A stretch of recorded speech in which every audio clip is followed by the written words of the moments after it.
जय श्री कृष्णा दोस्तों, कैसे हो आप। आशा करता हूँ आप और आपके परिवार में सभी खुश होंगे और स्वस्थ होंगे। आज मैं आपको एक शिव का, भगवान भोलेनाथ का एक ग्रामीण मंत्र बताने जा रहा हूँ। इस मंत्र से आप अपने शत्रु को मजा चखा सकते हो। दोस्तों, अगर आपको आपके शत्रु, आपके दुश्मन बहुत ज़्यादा परेशान करते हैं तो आप इस मंत्र से अपने शत्रुओं का दमन कर सकते हैं। उनको मनचाहा सजा भी दे सकते हैं। ये भगवान शिव का ग्रामीण मंत्र है और बहुत ही ज़बरदस्त मंत्र है। और वैसे भी बिना प्रयोग के जो व्यक्ति रोज़ाना इस मंत्र को 11 बार पढ़ता है तो उसके कभी शत्रु होते ही नहीं, क्योंकि इस मंत्र का जाप करने वाला व्यक्ति के जो भी शत्रुता रखता है तो उस पर भगवान भोलेनाथ सवार हो जाते हैं और उसका दमन करना शुरू हो जाते हैं। दोस्तों, शत्रु नाश करने के लिए भूत प्रेत, डाकनी शाकनी से बेहतर है किसी दिव्य मंत्र का हम प्रयोग करें, क्योंकि भूत प्रेतों का प्रयोग करने से हमारा अगला जन्म भी खराब हो जाता है। और ये जो देवताओं के मंत्र होते हैं तो ये पवित्र मंत्र होते हैं। तो इस मंत्र को मैं आपको पढ़ के बताता हूँ, तो फिर बाद में आपको इसकी विधि भी बताऊँगा। शिवदा मुंदरा शिवदा बाण, बैरी खड़ा बिच मैदान, खिच धनुष मार बाण, कड़ कला खींच कुरान, फुर मंत्र वाचा देखा शिव बाबा तेरी चढ़ाई दा तमाशा। दोस्तों, इसको हमारे ग्रामीण क्षेत्र में शिव बाण के नाम से भी बोला जाता है। तो इससे शत्रु का मारन भी किया जाता है और शत्रुओं का दमन भी किया जाता है। इसको 2-3 विधियों से चलाया जाता है। एक विधि मैं आपको बताता हूँ। क्या करना होता है, अमावस्या वाले दिन पहले इस मंत्र को 11 दिन सिद्ध करना पड़ता है, जागृत करना पड़ता है। तो दोस्तों, अब मैं पहले आपको ये विधि बता देता हूँ, फिर उसके बाद 1-2 विधि और बताऊँगा। वीडियो शायद लंबी हो जाए, लेकिन शत्रु नाश करने के लिए इसमें मैं आपको 2-3 प्रयोग बताऊँगा। मारने वाला नहीं बताऊँगा, क्योंकि किसी की जान लेना ये इंसान का काम नहीं है, ये तो हैवान का काम हो गया। हम इंसान हैं तो हम किसी की जान लेने का हक हमें कभी नहीं हो सकता। लेकिन ऐसे शत्रु से छुटकारा या शत्रु को छोटी मोटी सज़ा देने का जो विधि है, इस शिव बाण से, जो शिव मंत्र, शिव भगवान शिव का मंत्र से, तो वो मैं आपको बताऊंगा। क्या करना है आपने दोस्तों, पहले से ही शत्रु के बाएं पैर की मिट्टी आप कहीं से इकट्ठी कर लें। फिर 4 चौरस्ते की, जो 4 रास्ते होते हैं वहाँ की मिट्टी उसमें मिक्स कर लें। उसका एक पुतला बनाएं दोस्तों। पुतला बनाकर उसकी छाती पर नाम लिखें उस व्यक्ति का, और उस व्यक्ति का गोत्र का भी पता होना चाहिए, नाम और गोत्र का, और उसके बाएं पैर की मिट्टी। उसका पुतला बनाकर दोस्तों उस पुतले को आप पूरी आंखें, नाक, पूरी उस व्यक्ति की कल्पना करके आप पुतला बनाएं। उसको फिर आप अमावस्या वाले दिन उत्तर की ओर उसका सिर और पश्चिम की ओर उसके पैर रखकर आप बैठ जाएं किसी निर्जन स्थान पर, और फिर इस मंत्र की एक माला जाप करनी है आपने। और कील होते हैं जो कील, वो अपने पास रखें। शिवदा मुंद्रा शिवदा बाण, बैरी खड़ा बिच मैदान। जहाँ पे बैरी लिखा है ना, जहाँ पर उस व्यक्ति का नाम बोलना है। फलाना दुश्मन खड़ा बिच मैदान, खिच धनुष मार बाण, कड कला खींच कुरान। फुर मंत्र वाचा देखें शिव बाबा तेरी चढ़ाई दा तमाशा। एक माला इसका जाप करके जहाँ भी आप शत्रु को सजा देना चाहते हैं, जहाँ भी दर्द देना चाहते हैं, तो वो कील पर 3 फूंके लगाकर उसको गाड़ दें।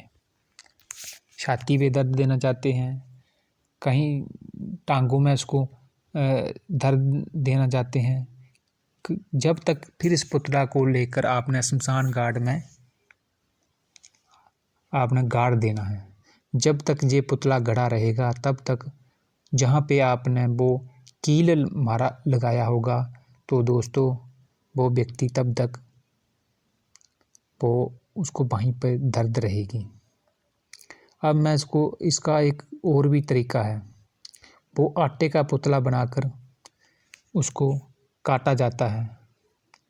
तो इसकी जो विधि है पहले वो मैं आपको बताता हूँ।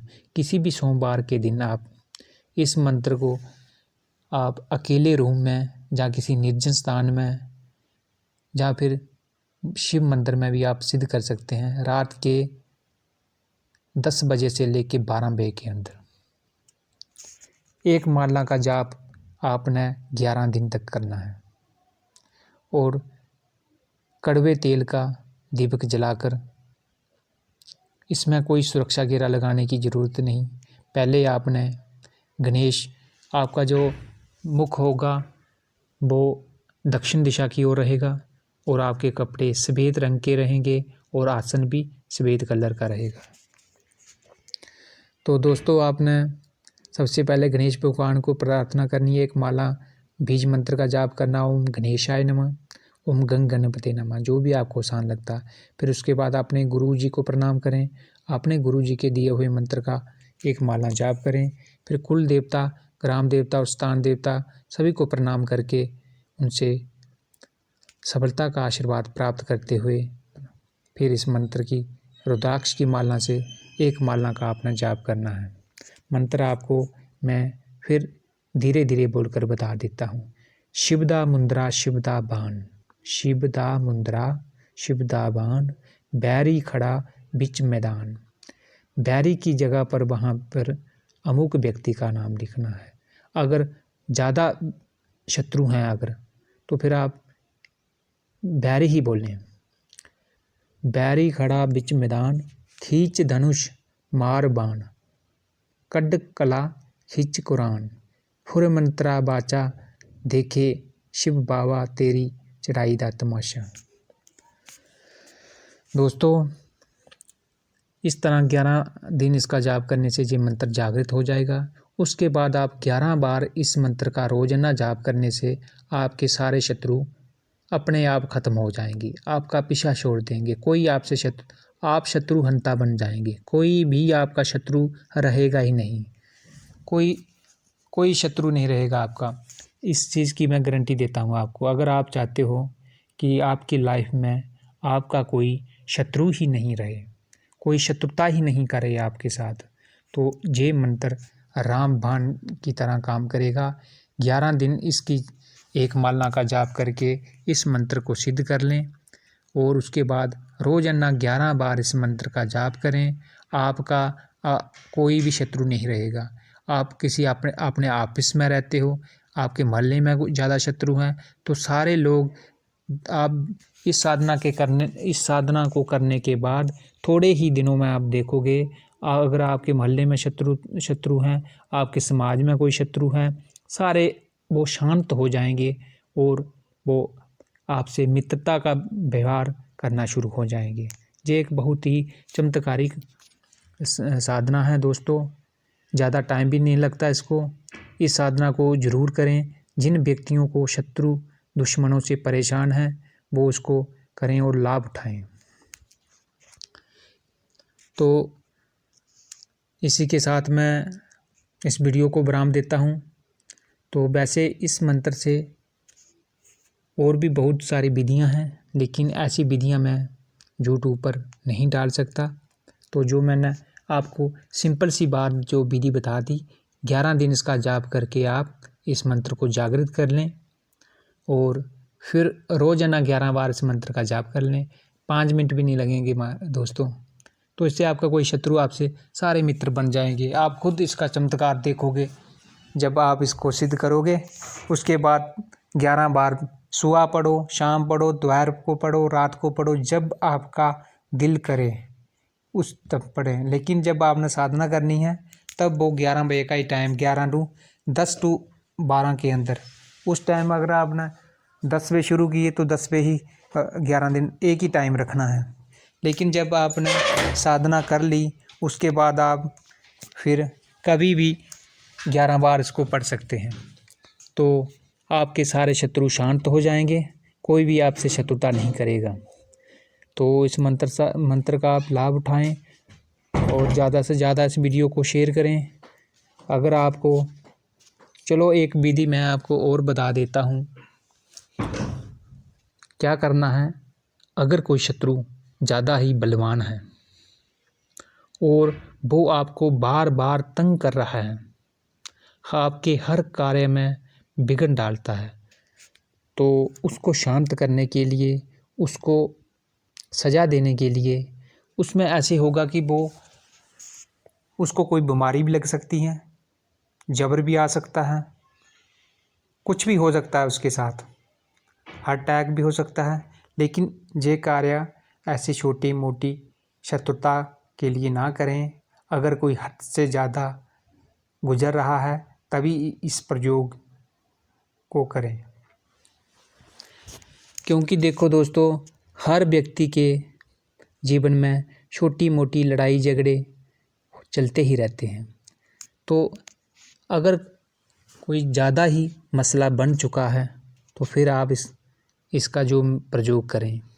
आपने क्या करना है दोस्तों, मिट्टी का एक अंगुष्ठ मात्र एक शिवलिंग बनाना है। मिट्टी का एक शिवलिंग बनाना है। शिवलिंग बनाकर दोस्तों आपने चावल पुष्प चढ़ाकर उसकी पूजा करनी है। पूजा करके आपने रख देना है। जैसे आप सिंपल पूजा करते हैं, चावल पुष्प नैवेद्य चढ़ाकर और जोत जलाकर, ठीक 3 घंटे के बाद फिर आपने क्या करना है, सुबह पूजा जो आपने करनी है उस शिवलिंग की सुबह करनी है। और फिर आपने ये प्रयोग जब करना है, आप दोपहर को 12 बजे कर सकते हैं या फिर रात को 12 बजे कर सकते हैं। सिंपल पूजा करने के बाद आप शिवलिंग को प्रणाम करके छोड़ दें, किसी की दृष्टि ना पड़े। कहीं आप एकांत स्थान में भी कर सकते हैं, अपने अकेले रूम में भी कर सकते हैं। फिर दिन के 12 बजे जहाँ रात के 12 बजे जो सरसों का तेल होता है दोस्तों वो चाहिए, और राई चाहिए, वो पसारी की दुकान से मिल जाती है। तो थोड़े से कोजले चाहिए दोस्तों। इस मंत्र को पढ़ते हुए आपने 1 माला की आहुति देनी है। 108 बार आपने हवन करना है, राई से करना है। बीच में उस शत्रु का नाम बोलना है, जहाँ पर है ना बैरी खड़ा बिच मैदान, उस व्यक्ति का, और उस व्यक्ति का पूरा ध्यान करना है। इस तरह से आप हवन करोगे। शिवदा मुंद्रा शिवदा बाण, अमुक व्यक्ति खड़ा बिच मैदान। फिर बैरी नहीं बोलोगे, फिर बोलोगे शिवदा मुंद्रा शिवदा बाण, अमुक व्यक्ति खड़ा बिच मैदान, खिच धनुष मार बाण, कड कला खिच कुरान। फुर मंत्रा वाचे फुर मंत्र वाचे, देखे शिव बाबा तेरी चढ़ाई दा तमाशा, फट स्वाहा। इसको फिर फट स्वाहा लगाना है सिर्फ। एक तो आपने बैरी शब्द नहीं बोलना और लास्ट में तमाशा के बाद फट स्वाहा लगाना है। स्वाहा के ऊपर आपने राई, जो कड़वे तेल से आप थोड़ा सा तेल मिला लें सरसों का, और आपने हवन किस तरह से करना है, जैसे हम ऐसे नहीं करना जैसे कि हम हवन करते हैं अपनी उंगलियों से पकड़ के हवन डालते जाते हैं, अनिमिका को छोड़कर मुट्ठी मुट्ठी बांध कर करना है। मुट्ठी में जितना आ गया फट स्वाहा पर आपने ऐसे फेंकना है, उस शत्रु का ध्यान करके कि उस शत्रु उस हवन कुंड में उसका जो अग्नि जलाओगे उसमें थोड़ा ध्यान करके, शत्रु को ध्यान करके, इस तरह आपने 108 होती देनी है। उसके बाद आपको कोई 1 लीटर तेल वो सरसों का चाहिए। इस प्रयोग को आप अमावस्या वाले दिन करें तो अति उत्तम रहेगा। तो फिर आपने इस मंत्र को पढ़ते हुए दोस्तों उस शिवलिंग पर धार लगानी है उस तेल की, वो तेल चढ़ाना है और बीच में मंत्र पढ़ते जाएं। दोस्तों सिर्फ 1 दिन का ही प्रयोग है जी, अमावस्या वाले दिन करें इस प्रयोग को। फिर आप 1 हफ्ते के अंदर ही देख लें कि उस शत्रु का क्या हाल होता है। लेकिन कभी भी आप इसका ऐसे गलत प्रयोग ना करें। तो जो इसका मारण प्रयोग है वो मैं नहीं बताऊंगा, तो इससे आपका शत्रु की मृत्यु तो नहीं होगी, लेकिन मृत्यु के मुख तक पहुंच जरूर जाएगा। तो अगर आपको इस वीडियो इसका प्रयोग में कुछ दिक्कत आ रही हो, समझ ना आ रही हो, तो आप कमेंट करके पूछ सकते हैं। मैं कोशिश करूँगा कि आपको आपके प्रश्न का उत्तर सही से दे पाऊँगा। तो इसी के साथ मैं इस वीडियो को विराम देता हूँ। जय श्री कृष्ण।